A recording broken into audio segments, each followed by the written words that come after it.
우리 사랑하는 믿음의 형제 자매 여러분, 한 주간도 주님의 은혜와 인가심 속에 잘 지내셨습니까? 이 폭우로 인해서 많이 어려움을 진짜 당하고 있습니다. 중국에는 여러 가지 강력한 폭우로 또 바람으로 많은 지역이 어려움을 당하고 있고, 중국에 가려서 인도 서부 쪽에 얼마나 많은 폭우들이 쏟아져서 어려움을 당한지 알게 됐습니다.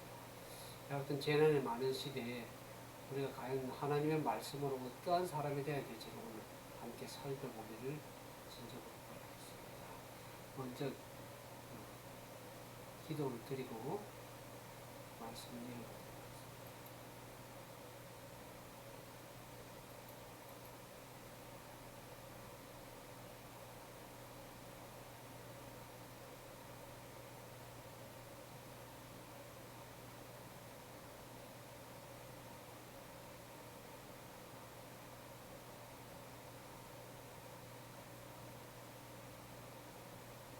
하늘에 계신 우리 아버지 하나님, 행복한 안식일 시간 주신 은혜를 감사합니다.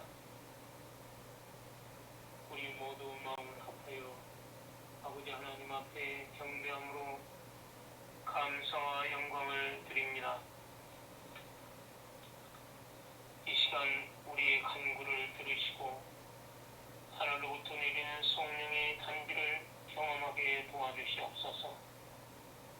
기도하는 제 마음의 믿음으로 기도하게 도와주시옵소서. 기도함으로 구한 축복은 말씀과 일치하게 도와주시옵소서. 저희 삶이 예수님의 이름으로 간구한 간구가 일치하도록 도와주셔서 확신할 수 있게 도와주시옵소서. 받은 바 은혜를 감사함으로 나타내는 믿음의 기도 되게 도와주시옵소서. 너희 믿음대로 되라. 너희가 기도할 때에 무엇이든지 믿고 구하는 것은 다 받으리라. 기도하라, 믿으라, 기뻐하라. 하늘에 계신 하나님 아버지께 찬양의 노래를 올립니다. 예수님의 말씀 그대로 받아들이겠습니다.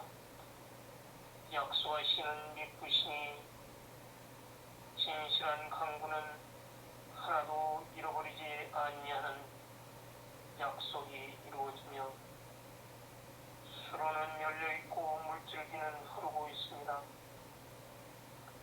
그것은 치료하는 특성들을 가지고 와서 생명과 건강과 구원을 이루어 주옵소서. 말씀을 증가하는 종위에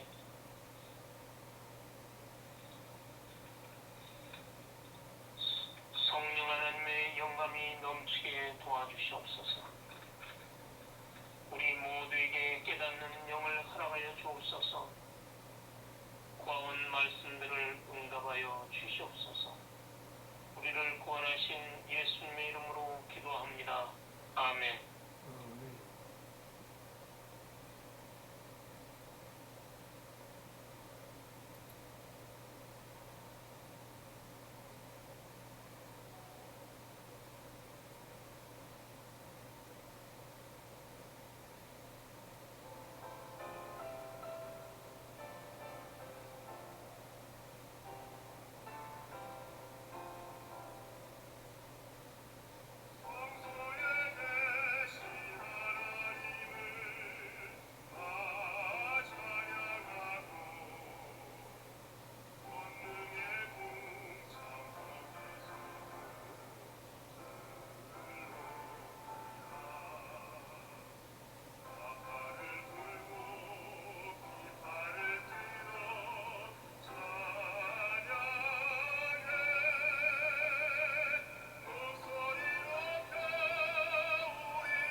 오늘 드릴 말씀은 우리가 마태복음 24장에 보면 예수님께서 말세의 징조에 대해서 말씀하시면서 마태복음 25장에 가면 그러한 말세 때에 하나님의 백성들이 어떤 사람이 되어야 될지 말씀하시면서 세 비유를 말씀하고 있습니다. 그 첫 번째 비유는 열처녀 비유와 또 두 번째 달란트 비유, 또 세 번째 양과 염소 비유 나오는데 그 첫 번째 비유는 열처녀 비유에 대해서 함께 생각해 보기를 원합니다. 우리가 이 말세를 여러 가지 일어나는 재난들 또 사고들을 보면서 우리가 과연 하나님의 백성들로 설 수 있기 위해서는 우리가 어떠한 사람이 되어야 될지를 열처녀 비유를 통해서 좀 배우기 원합니다. 마태복음 25장 1절에서 2절에 보면 그 같은 말씀이 있습니다. 그때 천국은 마치 등을 들고 신랑을 맞으러 나간 열처녀와 같다 하리니 그 중에 다섯은 미련하고 다섯은 슬기 있는지라.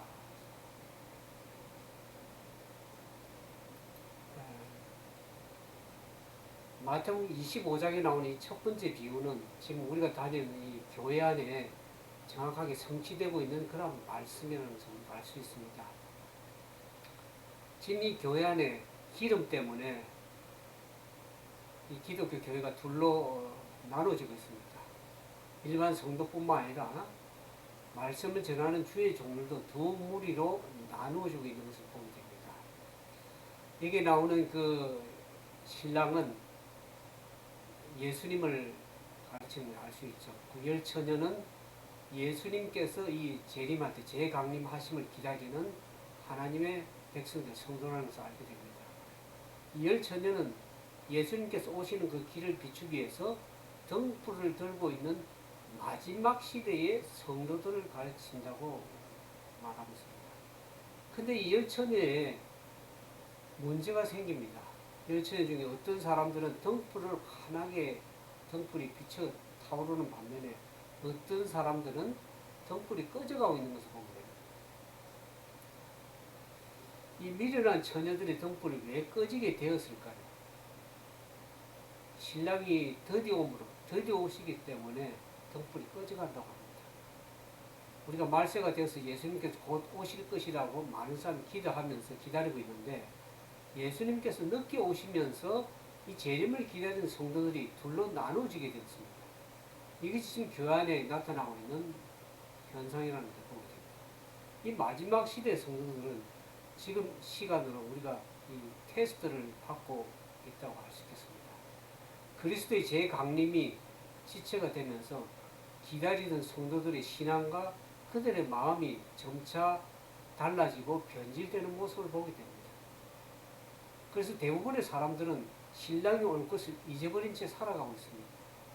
근데 예수님께서 마지막 시대에 성도들이 슬기로운 처녀와 미련한 처녀로 나누어지는 그 이유를 여기 말하는 기름 때문이라고 말씀하고 있습니다. 여기 마태복음 25장 3절 4절에 보면 그런 말씀이 있습니다.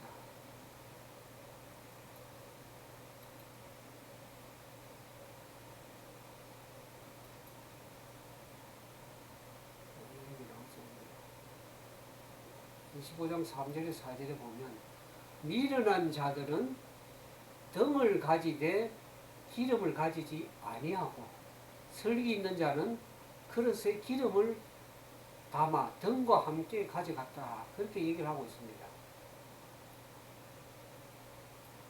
미련한 처녀는 등을 가지고 있었지만은 기름을 갖고 있지 않았습니다. 미련한 처녀에게 기름이 없다는 것은 결국 성령의 결핍을 뜻하는 것입니다. 왜냐하면 성령에서 보면 우리가 기름을 뭘로 표현하죠? 기름을 성령을 뜻하기 때문입니다. 그래서 요한일서 2장 20절에 보면 하나님이 나사렛 예수에게 성령과 능력을 기름 붓듯 하셨다 그래서 누가복음 4장 18절에 요한일서 2장 20절에 보면 너희는 거룩하신 자에게서 기름 부음을 받고 모든 것을 아느니라 그렇게 말씀하고 있습니다.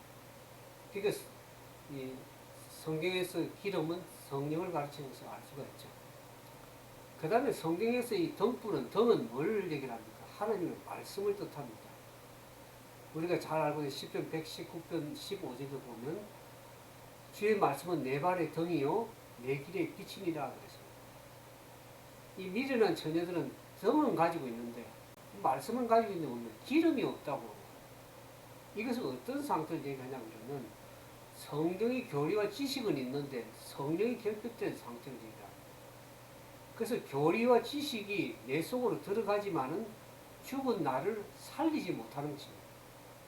교회에서 우리가 배운 것이 있고 설교를 통해서 받은 지식이 있지만은 그러나 다른 사람들을 통해서 받은 말씀과 교리는 내 것이 아닙니다. 그런 등 안에서 나오는 빛은 금세 꺼지고 사라지게 됩니다. 그러니까 미련한 처녀에게는 하나님과 씨름하면서 붙잡은 그런 말씀이 없습니다. 그래서 지식은 있는데 하나님의 말씀에 대한 확신이 없는 그런 상태를 얘기하고 있습니다. 그러니까 미련한 처녀가 갖고 있는 또 하나의 문제는 뭐냐 그러면 그냥 말씀을 앉아서 듣기만 하는 것입니다. 왜 미련한 처녀들은 말씀을 앉아서 듣기만 하고 행하지 않을까요? 우리가 에스겔서 33장 31절은 그런 말씀을 우리가 하고 있습니다. 내 백성처럼 내 앞에 앉아서 내 말을 들으나 그대로 행치 아니하니 이는 그 입으로는 사랑을 나타내거든 마음은 이욕을 쫓음이라 하는 것입니다. 왜 말씀을 앉아서 듣기만 한다고 했습니까? 입으로는 주님을 사랑한다고 고백하지만은 마음 깊은 곳에는 이기심과 욕심이 자리 잡고 있다는 것을 얘기하고 있습니다. 이욕을 쫓음이라 하는 것입니다.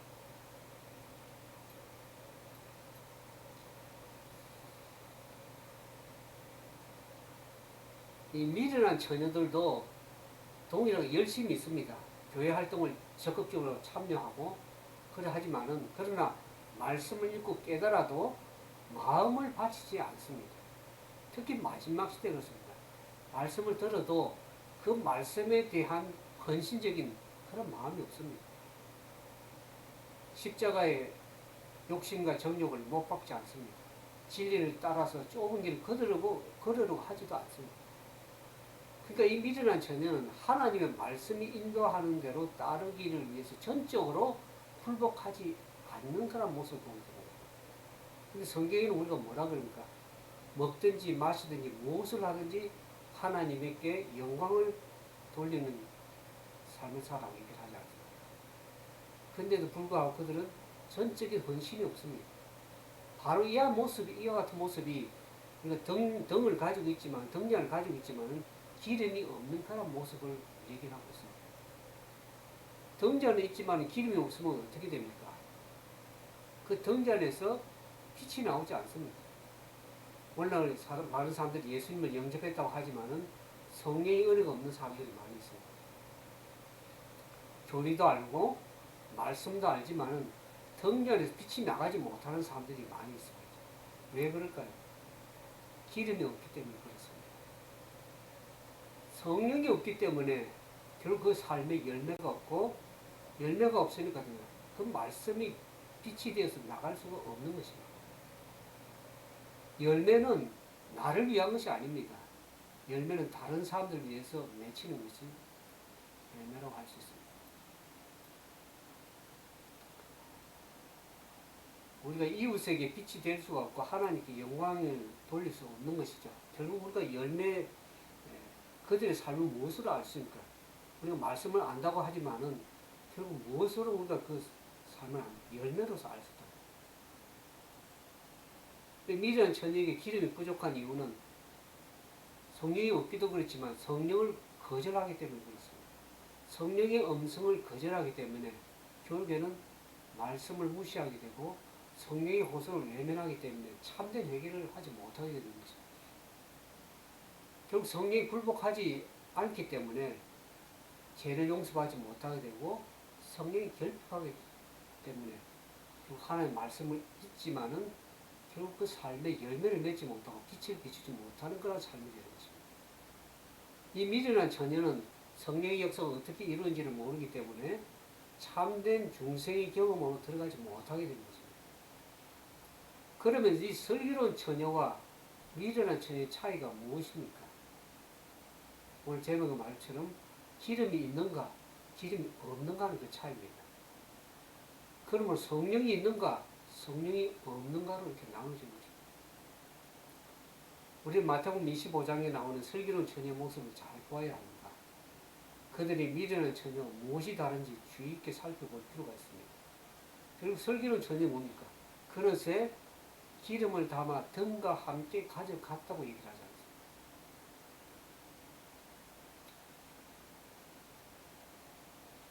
슬기로운 처녀는 등도 가져가지만 그 그릇에 여분의 기름을 담아갔다고 얘기합니다. 이것이 마지막 시대에 살아가는 하나님의 백성의 모습입니다. 그러면 왜 마지막 시대에 슬기로운 처녀는 그릇에 기름을 준비할까요? 그 세 가지 이유가 있습니다. 그 첫 번째 이유는 성령이 없으면 결국 말씀이 죽은 나를 살릴 수 없기 때문에 우리에게는 성령의 기름이 준비해야 되는 것입니다. 두 번째로 성령이 없으면 그 말씀을 내 것으로 만들 수 없기 때문입니다. 내 것이 아닌 말씀은 이웃과 사람들에게 빛으로 나갈 수가 없습니다. 세 번째 이유는 기름이 없으면 우리가 사단의 미혹을 피할 수가 없습니다. 성령을 통해서 영적 눈이 열리지 않으면 마지막 때 하나님의 교회에 이 사단의 역사를 우리가 밝게 분별하고 유혹을 피할 수가 없고 그 미혹에 빠질 수가 있습니다. 그리고 또 하나님 역사가 어떻게 이루어지게 있으며 사단이 어떻게 백성들을 미혹하는지를 분명히 볼 수 없기 때문에 분명히 성령의 능력이 필요되는 것이죠. 근데 문제는 뭐냐 그러면 이 마태복음 25장 5절에 보면 신랑이 드디어 오므로 다 졸며 잘세, 모두가 다 졸며 잘세. 예수님이 바로 오시면 좋은데 드디어 오므로 인해서 지체됨으로 인해서 열 처녀 모두가 졸고 잔다고 얘기를 하고 있습니다. 이것은 어떤 상황을 얘기하냐면 그리스도의 재림이 늦어지면서 성도들이 조는 사람과 자는 사람으로 이렇게 나눠지는 모습을 보게 되는 거죠. 그런데 슬기로운 처녀는 조는데 반해서 미련한 처녀는 아예 잠을 자버립니다. 졸고 있다는 것이 어떤 상태냐 그러면 우리가 자지 않으려고 애를 쓰는 것이죠. 피곤하니까 어쩔 수 없이 머리를 끄덕이는 그런 모습을 봅니다. 잠들지 않으려고 애를 쓰면서 눈을 깜빡이는 것이 조는 것이죠. 예수님께 오시는 그 재림의 징조가 보이면 눈을 번쩍 뜨고 고개를 들지만은 또 징조가 다 지나가면 또 어떡하면 다시 잠들지 않으려고 애쓰는 그런 상태가 졸고 있는 그 모습이라는 것을 알게 되죠. 그래서 마지막 시대에 슬기로운 처녀들은 신랑이 기다릴 동안에 이런 경험들을 통과하게 되는 것입니다. 슬기로운 처녀가 졸고 있을 때 미련한 처녀는 어떤 모습입니까? 깊이 잠들어 있습니다. 물론 이 미련한 처녀도 처음에는 그들도 졸았을 것입니다. 그러나 시간이 점차 지체가 되면서 깊이 잠들게 된 것입니다. 우리 사람 믿음의 형제 자매 여러분은 지금 어떤 상태에 있습니까? 깊이 자고 있습니까? 아니면 말씀을 읽고 예언을 살피면서 깨어 있으려고 그렇게 애를 쓰고 있습니까? 어떻습니까? 근데 우리가 이제 이 마태복음 25장 6절에 보면 이와 같은 말씀이 있습니다. 밤중에 소리가 나서 보라 신랑이로다 맞으러 나오라 하매. 예수께서 오시는 때는 어떤 때인 것 같습니까? 여기 밤중에 소리가 난다. 예수님 오실 때는 깊은 밤이 될 것입니다. 영적으로 깊은 흑암 가운데 있을 때 예수님께서 오시는 모습을 보게 됐습니다. 특별히 마지막 시대 교회 라오디게아 교회가 영적으로 깊이 잠들어 있을 때 예수님께서 재림하실 것입니다. 슬기로운 처녀들이 졸고 있고 미련한 처녀들은 잠들어 있을 때 갑자기 신랑이 온다라는 그런 큰 외침이 들리게 될 것입니다. 그래서 그리스도의 재림은 미련한 처녀들에게는 갑작스럽게 도적이 임하는 것이 갑작스럽게 올 것이지만 슬기로운 처녀들은 어떻게 합니까? 오랫동안 기다리던 그 구원의 날이 될 것입니다. 이 바울은 슬기로운 처녀들이 이렇게 기록을 하고 있습니다. 데살로니가전서 5장 4절 6절에 보면 형제들아 너희는 어둠에 있지 아니하면 그날이 도적같이 너희에게 임하지 못하리니 너희는 다 빛의 아들이요 낮의 아들이라. 우리가 밤이나 어둠에 속하지 아니하나니 그러므로 우리는 다른 이들과 같이 자지 말고 오직 깨어 근신할지니라. 사도 바울이 그 말. 슬기로운 처녀처럼 깨어서 근신하라고 얘기를 하죠. 지금 교회 안에 보면 조는 사람과 자는 사람이 섞여 있습니다. 열처녀 모두가 교회에서 예배도 드리고 찬양도 하고 헌금을 드리기 때문에 누가 알곡인지 누가 가라진지 구분을 할 게 어렵습니다. 열처녀 모두 등을 가지고 있고 신랑이 오는 것을 기다리는 것처럼 보입니다. 그래서 누가 슬기로운 처녀인지를 알 수가 없죠. 근데 보라 신랑이 온다라는 큰 외침이 들릴 때 그들이 어떤 처녀인지 그때 가서야 분명하게 드러나게 되는 것입니다. 마태복음 25장 6절 7절에 보면 밤중에 소리가 나되 신랑이 너 맞으라 나오라 하매 이에 그 처녀들이 열 처녀들이 다 일어나서 등을 준비할세. 그러니까 그때가 되면 모든 사람이 다 깨어나는 것입니다. 신랑이 온다는 외침을 들을 때 모든 사람들이 인정할 수밖에 없는 그런 마지막 징조가 나타나기 때문에 모든 사람들은 슬기로운 처녀뿐만 아니라 미련한 처녀도 다 깨어나는 것입니다. 열 처녀 모두에게 있어서 틀림없이 예수님께서 오시는 마지막 정거라는 확신을 주는 징조가 일어나는 때문에 그렇습니다. 그래서 조년자나 또 자는 자가 모두 깨어나서 일어나는 것이죠. 그래서 이 마지막 징조가 보고 깨어 일어날 이 열 처녀에게 어떤 일이 생기냐면 마태복음 25장 6절에 8절에 보면 그런 말씀이 있습니다.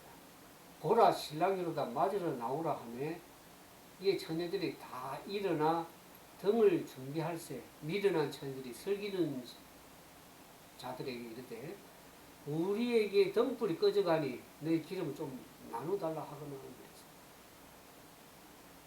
근데 모두가 이제 다 깨어날 때는 이미 늦은 때입니다. 그때 등을 준비하고 한다고 해서 준비되는 것이 아니죠. 예수님께서 오실 때 성경에는 뭐라 그러죠? 노아의 때가 같다 그래요. 노아의 때가 같고 롯의 때가 같다 이렇게 말씀합니다. 마태복음 24장 그 37절에 보면 노아의 때 같이 인자의 임함도 그러하리라. 노아의 때가 어떻습니까? 노아 홍수 때도 모든 사람들이 비가 온다는 사실을 깨닫고 알았을 때는 이미 방주물이 닫혀버리기 때문입니다. 소돔과 고모라 때도 보면 어떻습니까? 모든 사람들 하늘에서 유황불이 내려오는 것을 알았을 때는 이미 멸망을 피할 수가 없는 상황이 있습니다. 그러니까 그때가 되면 준비할 수 없는 것입니다. 이제 곧 우리 앞에 부인할 수 없는 그런 재림의 징조와 예언들이 이루어지고 있습니다. 지금 얼마나 많은 재난들이 일어나는 보면서 마지막 심판 때 이르러 왔다는 것을 우리가 늘 알고 있지 않습니까? 그때 온 세상을 미혹하는 사단의 역사도 놀라운 모습으로 나타나게 될 것입니다. 지난번에 요한계시록 할 때 말씀드렸지만 사도 요한계시록 보면 짐승의 표가 온 세상에 강요될 때 수많은 미련한 천들이 미혹당하는 장면을 우리가 봅니다. 계시록 13장 13절 15절에 보면 큰 이적을 행하되 심지어 사람들 앞에 불이 하늘로부터 땅에 내려오게 하고 짐승 앞에서 받은 바 이적을 행함으로 땅에 거하는 자들을 미혹할 때라 그랬습니다. 그러니까 사단이 자신의 지상세를 가지고 온 세상 사람들 다 미혹하게 될 때 그때 사람들이 이적을 따라 쫓아가고 그런 사람들은 어떻게 하면 다 미혹당하게 될 것입니다. 미혹을 당하지 않는다 그래서 설교는 처녀 가운데서 보면 하나님께 전적으로 헌신 안 하고 굴복하지 않는 사람들은 어떡합니까? 짐승의 우상에 경배하지 않은 며칠은 다 죽이게 하는 그런 매매를 못하게 죽이게 할 때는 그들이 어찌할 수 없이 그게 다 굴복하게 될 것입니다. 그래서 최후의 미혹은 큰 기적으로 이루어질 것입니다. 짐승과 거의 선지자들이 하늘로부터 내려오는 불이 내려서 그 이적을 행할 때 그 이적이 실제 눈으로 보이고 일어나는 현상이고 사람들이 다 미혹당할 수밖에 없는 것입니다. 그는 우리의 삶이 이적을 쫓아가는 삶이 아니라 하나님의 말씀을 쫓아가는 삶이 되어야 될 것입니다. 사람들은 이 선지자 엘리야의 기적이 나타났다고 그때가 소리를 치거든요. 엘리야 때 불이 하늘에서 내린 것처럼 이 시대에도 엘리야의 기적이 일어났다고 소리를 지를 것입니다. 그래서 교파를 초월해서 모든 사람들이 큰 이적을 중심으로 하나로 연합될 것입니다. 그러나 미련한 천하 중에서 이 짐승의 표 환란에 대해서 말씀과 예언을 아는 사람들 있을 것입니다. 그러나 그들은 하늘에서 불이 내려온 그 이적이 생겨도 그것이 미혹이라는 사실을 분별할 것입니다. 그러나 그들은 그렇다 할지라도 그 미혹에 저들이 다 굴복하게 되는 것입니다.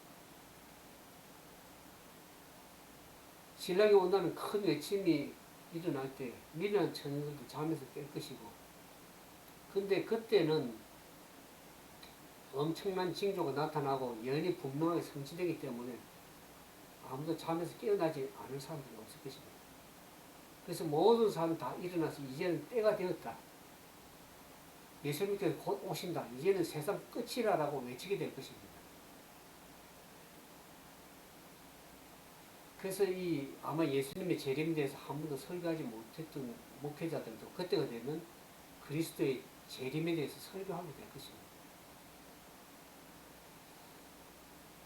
그때가 되면 사람들이 교회로 몰려들 것입니다.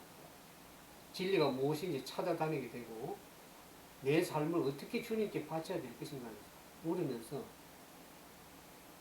그래서 예수님 오실 때까지 그 예언이 어떻게 성취될까요? 여러 가지 질문하면서 어떻게 우리가 이 마지막 때 구원을 받게 될 것인가 그렇게 질문하면서 모여들 것입니다. 그러면서 서로 기도하자고 말하면서 재림을 준비한다고 말할 것입니다. 그런데 문제가 있습니다. 문제는 자신의 문제를 너무나 늦게 깨달았다는 것이죠.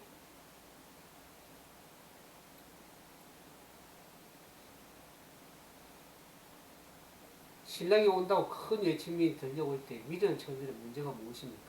기름이 없다는 것입니다. 등불을 들고 신랑을 맞이하러 가야 하는데 등잔이 꺼져가는 것입니다.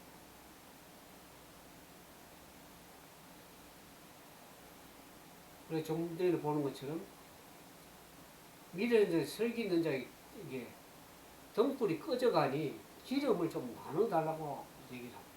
이 말씀은 무슨 뜻인가요?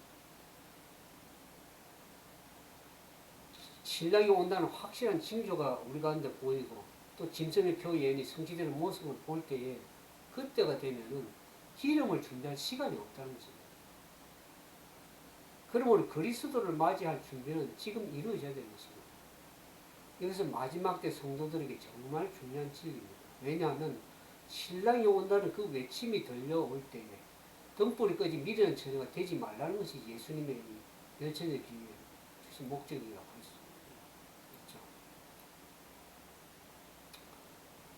그러므로 성령의 기름을 채우는 경험은 그때 가서 하는 것이 아니라 지금 은혜 기간이 동안에 해야 되는 것입니다. 우리가 성령의 기름을 채우는 그릇이 되어야 되는 것입니다. 우리가 고린도서 6장 19절 잘 아시는 말씀처럼 너희 몸은 너희가 하나님께 받은 말이 너희 가운데 계신 성령의 전지를 알지 못하느냐 사도 바울이 얘기하고 있습니다. 그러면 기름을 채우면 어떻게 됩니까? 세상이 나를 알아주지 않더라도 하나님의 말씀을 굳게 잡고 따라가는 그런 경험을 배워야 되는 것입니다. 다른 사람들이 인정해 주지 않더라도 진리만을 바라보면서 걷는 경험을 배워야 됩니다.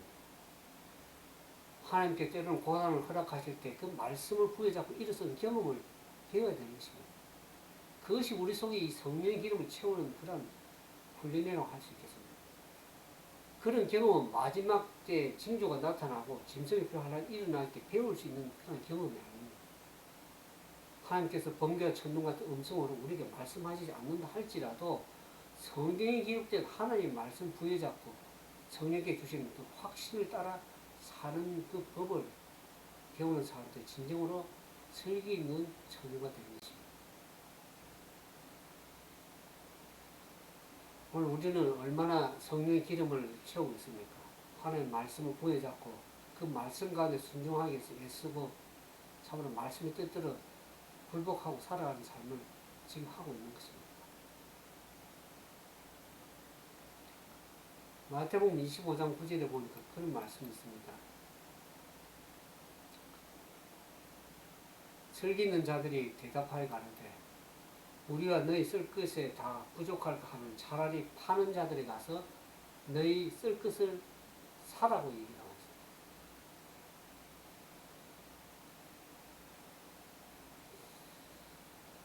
이 신랑이 온다는 그 외침이 들리죠. 이 잠에서 깨어나 이 미련한 처녀들이 설교는 처녀에게 자기 기름이 부족하니까 기름을 좀 나눠달라고 부탁하니까 설교는 처녀가 어떻게 합니까? 그 기름을 나눠줄 수가 없다고 얘기합니다. 왜 기름을 나눠줄 수가 없습니까? 그릇에 기름을 채우는 그 경험은 지극히 개인적인 것입니다. 내가 말씀을 읽고 그 받은 말씀대로 순종하며 살아가는 그 성령의 은혜를 다른 사람에게 결국에 나눠줄 수 없는 개인적인 경험이기 때문에 나눠줄 수가 없는 것입니다. 내가 말씀을 읽고 받은 그 하나님께 받은 은혜를 온전히 경험한 그 사람만 알 수 있는 것이죠. 내가 스스로 하나님의 말씀과 씨름을 하고 인생의 썸 경험을 통해서 그 그릇에 기름을 채우는 그 법을 우리가 배우는 것입니다. 그래서 자기를 부인하고 십자가를 져야만 하는 때 배울 수 있는 것이고 오랜 시간을 통해서 성령의 인도하심을 받아오면서 그 말씀에 따라 순종히 따라가는 것 경험을 통해서 우리가 배우는 거기 때문에 그것은 갑자기 얻어지는 경험도 아니고 오랜 시간이 걸리는 경험입니다.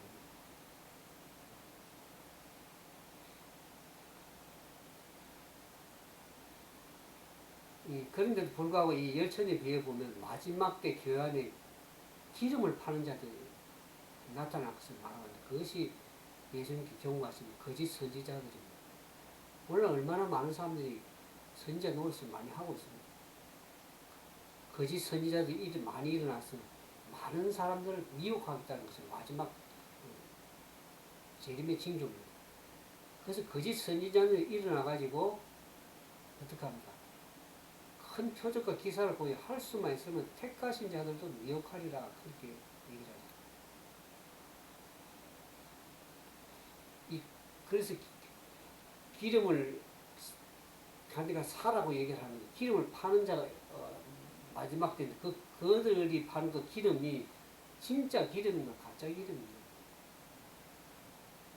그들이 파는 기름이 가짜 기름이기 때문에 아무에게나 아무 때나 할 수가 있는 것입니다. 가짜 기름의 가장 큰 특징이 뭐냐 그러면 그 기름은 사람의 마음과 생애를 변화시키지 못하는 겁니다.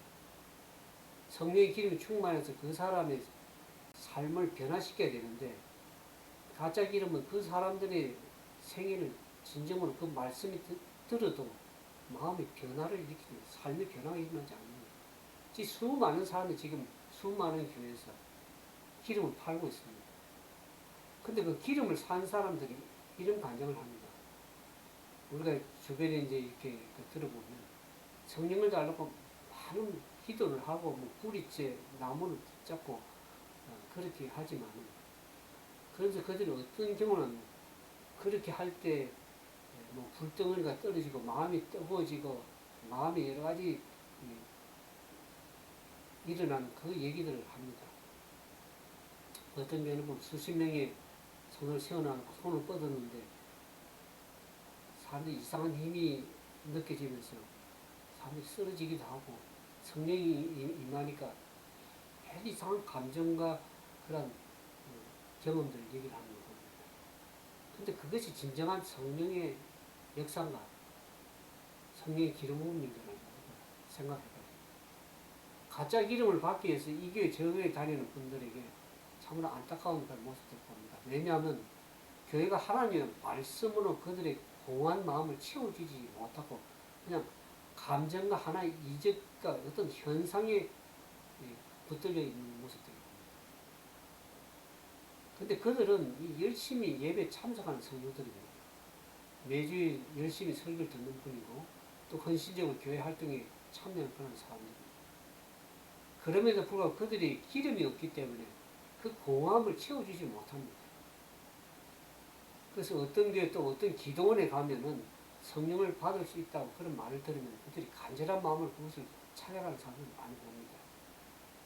사랑하는 우리 믿음의 형제는 성경이 말하는 복음과 진리를 모르면 자신도 모르는 사이에 이와 같은 감정으로 하나님을 찾으려고 하는 그 같은 현상들을 보게 됩니다. 그래서 그 마음속에 일어나는 허무함, 공함을 어떤 이적과 은사로 채우려고 하는 것은 결국 무의미한 시도라는 것을 우리가 깨달아야 될 것입니다. 하나님을 느껴보고 싶은 마음으로 기적을 구하다가 결국에는 사단의 덫에 걸리게 됩니다. 이 감정과 느낌으로 구원에 대한 확신을 얻으려고 애쓰는 사람들은 결국에는 그들이 여러 가지 은사, 기적, 어떤 체험들을 이렇게 거기에 매달릴 때 그것은 오늘날 한국 기독교 안에 하나님을 만나려고 하다가 결국에 미련한 처지로 전락되는 그런 과정을 보게 되는 것입니다. 우리가 그릇에 받아야 될 기름은 우리 속에 역사하는 성령입니다. 진짜 기름은 우리 속에 마음과 생애를 변화시키는 성령이라는 것을 알게 됩니다. 진짜 기름은 그 말씀을 통해서 우리 속에 들어와서 우리의 마음과 우리의 삶을 사망에서 생명으로 옮겨가는 그런 능력이 있습니다. 그것이 진짜 기름입니다. 그러나 미련한 처녀는 어떻습니까? 이 장태에 나가서 사는 그 기름은 겉에만 그냥 바를 수 있는 기름입니다. 이 가짜 기름은 진정으로 속을 변화시키는 그러한 능력이 없습니다. 겉만 변화시키죠. 속마음은 여전히 세상을 사랑하고 있고 자기 욕심이 이욕에 붙들려 있는데도 불구하고 겉으로는 어떻게 합니까? 방언도 하고 귀신도 쫓아내는 그러한 것처럼 보입니다. 능력이 있는 것처럼 보이죠. 그것이 가짜 기름의 특징입니다. 이 가짜 기름에도 능력이 있습니다.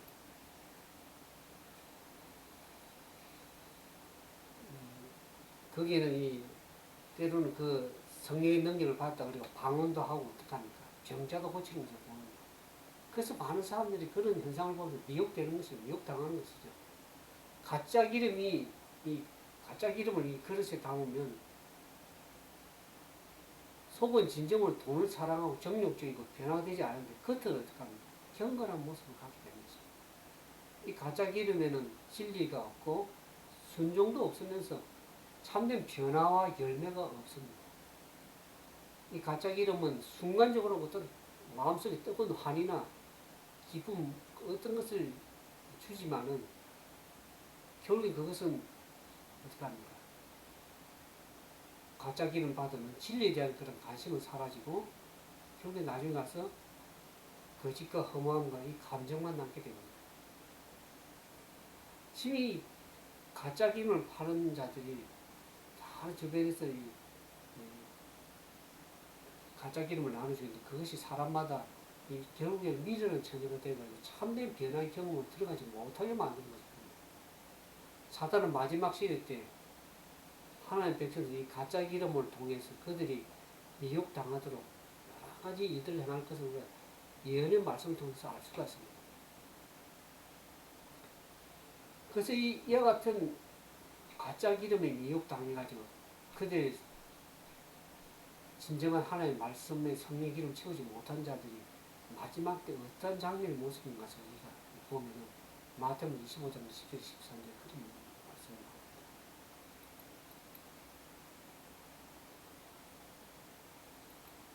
저희가 살아간 동안 신랑이 오므로 예비하는 자들은 함께 오는 잔치에 들어가고 문이 닫힙니다. 그 후에 남은 처녀들 와서 가로되 주여 주여 우리에게 열어주소서 대답하여 가로되 진실로 너희에게 이르노니 내가 너희를 알지 못하노라 하였느냐. 그런즉 깨어 있으라. 너희는 그날과 그 시를 알지 못하느니라. 여기 모습이 참 안타까운 모습이 나오죠. 슬기로운 처녀가 신랑과 그 혼인잔치에 들어가는 반면에 비해서 미련한 처녀들은 이제 문이 닫혀가지고 본전에 들어가지 못했습니다. 왜 들어가지 못했습니까? 미련 처녀들이 결국 기름이 없기 때문에 들어가지 못한 것입니다. 본인 잔치집의 주인이 그들이 무엇을 얘기합니까? 진실로 너희에게로는 내가 너희를 도무지 알지 못하노라. 너희를 알지 못하는 것이야. 이 미련한 처녀들도 오랫동안 주님의 재림을 신랑을 기다리 왔던 그런 교인들입니다. 그들은 신랑이 온다는 그런 외침을 듣고 그들도 깨어났습니다. 그러나 마지막 순간에 본인 잔치에 들어가지 못하고 거절당하는 모습을 보게 됩니다. 예수님께서 이 미련한 처녀들이 슬픈 운명을 맞이하는 것을 설명하죠. 마태복음 우리 보면은 마태복음 24장에 그 같은 얘기를 하고 마태복음 7장에 우리가 보겠습니다. 마태복음 7장 주님께서 그들을 알지 못한다고 얘기하는 모습이 마태복음 7장에 보면 잘 나옵니다. 마태복음 7장 19절에 아름다운 열매를 맺지 않은 나무마다 지켜 불에 던지니라. 이러므로 그의 열매로 그들을 알리라. 나더러 주여 주여 하는 자마다 천국에 다 들어갈 것이 아니요 다만 하늘에 계신 내 아버지의 뜻대로 행하여 하는 자가 들어가리라. 그날에 많은 사람 나들이 이르되 주여 주여 우리가 주의 이름으로 선지자 노릇하며 주의 이름으로 귀신을 쫓아내며 주의 이름으로 많은 권능을 행치 아니하이나이 가리니 그때 내가 저에게 밝히 말하되 내가 너희를 도무지 알지 못하노라. 불법을 행한 자는 여기서 떠나가라.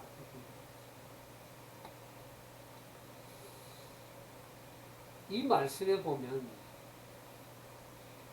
이 말씀에 나온 사람들은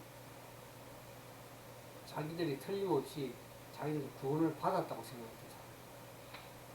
왜 그렇습니까? 그들이 주의 이름을 가지고 선지자 노릇도 하고 방언도 하고 귀신도 쫓아냈다고 그러고 많은 권능을 행하였기 때문에 그들이 자기들 분명하게 구원을 받을 것이라고 그렇게 생각을 하고 있습니다.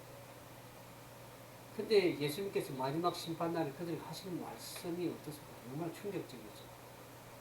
내가 너희를 도무지 알지 못한다고 얘기합니다. 이 말씀을 이 원어에 보면은 나는 단 한 번도 너희를 안 적이 없다고 하는 그런 뜻입니다. 도무지 알지 못하다. 안 적이 없다. 이게 얼마나 두려운 말씀입니까? 어떻게 평생 동안 그들이 예배를 드리고 성경을 말씀을 가르치고 때로는 은사와 권능을 행했는데도 불구하고 예수님께 그들에게 단 한 번도 너를 안 적이 없다고 말씀할 수 있을까요? 그리고 마태복음 7장 19절 좀 8절 아름다운 열매를 맺지 아니하는 나무마다 지켜서 불에 던지는 이름으로 그 열매로 그들을 알리라 그랬어요. 내가 너를 도무지 알지 못하니 불법을 행하는 자들을 내게서 떠나가라 그랬어요. 하나님의 법대로 하나님의 말씀의 법대로 행하지 않고 누구의 뜻대로 행하면 자기의 뜻대로 오늘 많은 사람들이 하나님이라는 하나의 신을 만들어서 자기가 섬기고 있는 그런 모습들을 보는 거예요. 성경이 말하는 하나님은 성경이 진리 하나님 진리에 여기서 그 하나님을 섬기보다 자기가 따로 만드는 어떤 생각하는 그 하나님을 섬기고 자기의 마음의 욕심을 따라서 하나님을 섬기고 있기 때문에 그것은 하나의 불법입니다. 말씀의 법을 따라가지 않는 것은 결국 불법입니다. 그래서 하나님께 불법을 행하는데 내게서 떠나가라 이렇게 얘기해요.